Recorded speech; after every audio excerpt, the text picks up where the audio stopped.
Hello everybody, 라이프스타트. Our lead word of God, Genesis chapter 28. Let's read it together.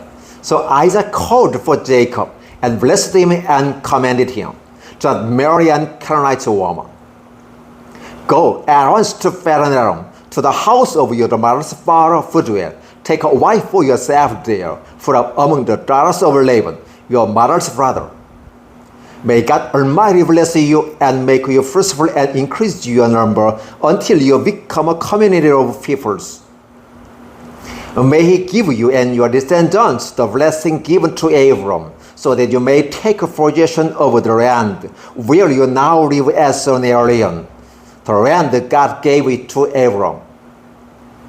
Then Isaac sent Jacob on his way, and he went to Padan-aram to Laban son of Phutuel the Aramean, the brother of Rebekah, who was the mother of Jacob and Esau. Now Esau learned that Isaac had blessed Jacob, and had sent him to Padan-aram to take a wife from there, and that when he blessed him, he commanded him to marry a Canaanite woman. And that Jacob had obeyed his father and mother, and had gone to Padan-aram. Esau then realized how displeasing the Canaanite woman was to his father Isaac. So he went to Ishmael and married Mahlat, the sister of Nebaioth and daughter of Ishmael, son of Abram, in addition to the wives he already had. Jacob left Beersheba and set out for Haran. When he reached to a certain place, he stopped for the night because the sun had set. Taking one of the stones there, he put it under his head and lay down to sleep. He had a dream in which he saw a stone resting on the earth, with its top reaching the heaven, and the angels of God were ascending and descending on it. There above it stood the Lord, and he said, I am the Lord, the God of your father Abram, and the God of Isaac. I will give you and your descendants the land on which you are lying. Your descendants will be like the dust of the earth, and you will be spread out to west and to the east, to the north and to the south. All peoples on earth will be blessed through you and your offspring. I am with you and will watch over you wherever you go. I will bring you back to this land. I will not leave you until I have done what I have promised you. When Jacob awoke from his sleep, he thought, surely the Lord is in this place. I was not aware of it. He was afraid and said, how awesome is this place! This is none other than the house of God. This is the gate of heaven. Early the next morning, Jacob took the stone he had placed under his head and set it on as a pillar and poured oil on top of it. He called that place Bethel, though the city used to be called Luz. Then Jacob made a vow, saying, if God will be with me and will watch over me on this journey I am taking, and will give me food to eat and clothes to wear, so that I return safely to my father's house, then the Lord will be my God. And this stone that I have set up as a pillar will be God's house, and of all that you give me I will give you your thanks. Genesis chapter 28, verses 1 through 22. Thank you. Hello everybody, 라이프스타트. Our lead word of God, Genesis chapter 29. Let's read it together. Then Jacob continued on his journey and came to the land of the eastern peoples.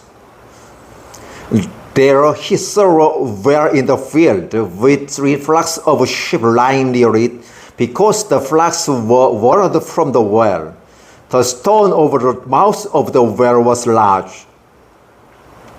When all the flocks were gathered there, the shepherd would roll the stone away from the well's mouth and water the sheep. Then they would return the stone to its place over the mouth of the well. Jacob asked the shepherds, "My brothers, where are you from?" "We are from Haran," they replied. He said to them, "Do you know Reuben, Naor's grandson?" "Yes, we know him," they answered.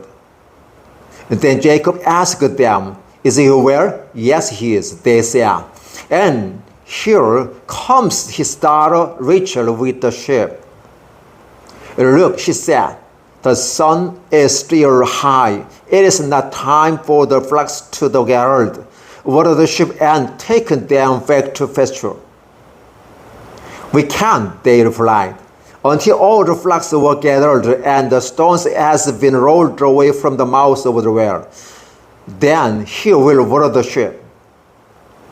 While he was still taken with them, Rachel came with her father's sheep, for she was a shepherdess. When Jacob saw Rachel, daughter of Laban, his mother's brother, and Laban's sheep, he went over and rolled the stone away from the mouth of the well and watered his uncle's sheep. Then Jacob kissed Rachel and began to weep aloud. He had told Rachel that he was a relative of her father and son of Rebekah, so she ran and told her father. As soon as Laban heard the news about Jacob, his sister's son, he hurried to meet him and embraced him and kissed him and brought him to his home. And there Jacob told him all these things. Then Laban said to him, "You are my own flesh and blood," after Jacob had stayed with him for a whole month. Laban said to him, "Just because you are a relative of mine, should you work for me for nothing? Tell me what your wage should be." Now Laban had two daughters. The name of the older was Leah. The name of the younger was Rachel. Leah had weak eyes, but Rachel was lovely in form and beautiful. Jacob was in love with Rachel and said, "I will work for you 7 years in return for your younger daughter Rachel." Laban said, "It's better that I give her to you than to some other man stay here with me." So Jacob served 7 years to gather Rachel, but they seemed like only a few days to him because of his love for her. Then Jacob said to Laban, "Give me my wife. My time is completed and I want to lie with her." So Laban brought together all the people of the people and gave her a feast. But when evening came, he took his daughter Leah and gave her to Jacob, and Jacob lay with her. And Laban gave his servant the girl Zilpah to his daughter as her maidservant. When morning came, there was Leah. So Jacob said to Laban, "What is this you have done to me? I served you for Rachel. Didn't I? Why have you deceived me?" Laban replied, "It is not our custom here to give the younger daughter in marriage before the older one. Finish this daughter's bridal week, then we will give you the younger one also in return for another 7 years of work."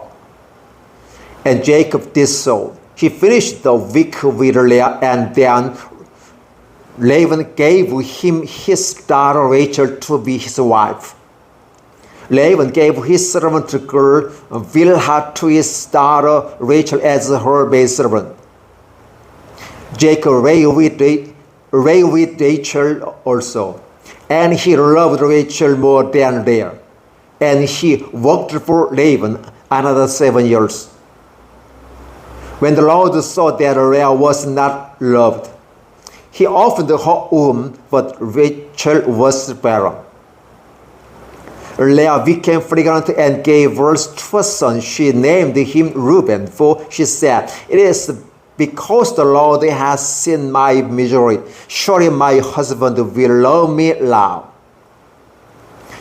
She conceived again, and when she gave birth to a son, she said, because the Lord heard that I am not loved, he gave me this one too. So she named him Simeon. Again she conceived, and when she gave birth to a son and said, now at least my husband will become attached to me, because I have borne him 3 sons. So she has named Levi. She conceived again, and when she gave birth to a son, she said, this time I will praise the Lord. So she named him Judah. Then she stopped having children. Genesis chapter 29, verses 1 through 35. Thank you. Hello everybody, nice to meet you. Our little of God, Genesis chapter 3. Let's read it together. When Rachel saw that he was not bearing Jacob any children, she became jealous of her sister. So she said to Jacob, give me children or I will die. Jacob became angry with her and said, am I in the face of God, who has kept you from having children? Then he said, here is Bilhah, my maidservant. Sleep with her so that she can bear children for me, and that through her I too can build a family. So she gave him her servant Bilhah as a wife. Jacob slept with her, and she became pregnant and bore him a son. Then Rachel said, God has vindicated me. He has risen to my plea and given me a son. Because of this, she named him Dan. Rachel's servant Bilhah conceived again and bore Jacob a second son. Then Rachel said, I will have a great struggle with my sister, and I have won. So she named him Naphtali. When they saw that she had stopped having children, she took her maidservant Zilpah and gave her to Jacob as a wife. Leah's servant Zilpah bore Jacob a son. Then Leah said, what good fortune! So she named him God. Leah's servant Zilpah bore Jacob a second son. Then Leah said, how happy I am! The woman will call me happy. So she named him Asher. During wheat harvest, Reuben went out into the field and found some mandrake plants, which he brought to his mother Leah. Rachel said to Leah, please give me some of your son's mandrakes. But she said to her, wasn't it enough that you took away my husband? Will take my son's mandrake too?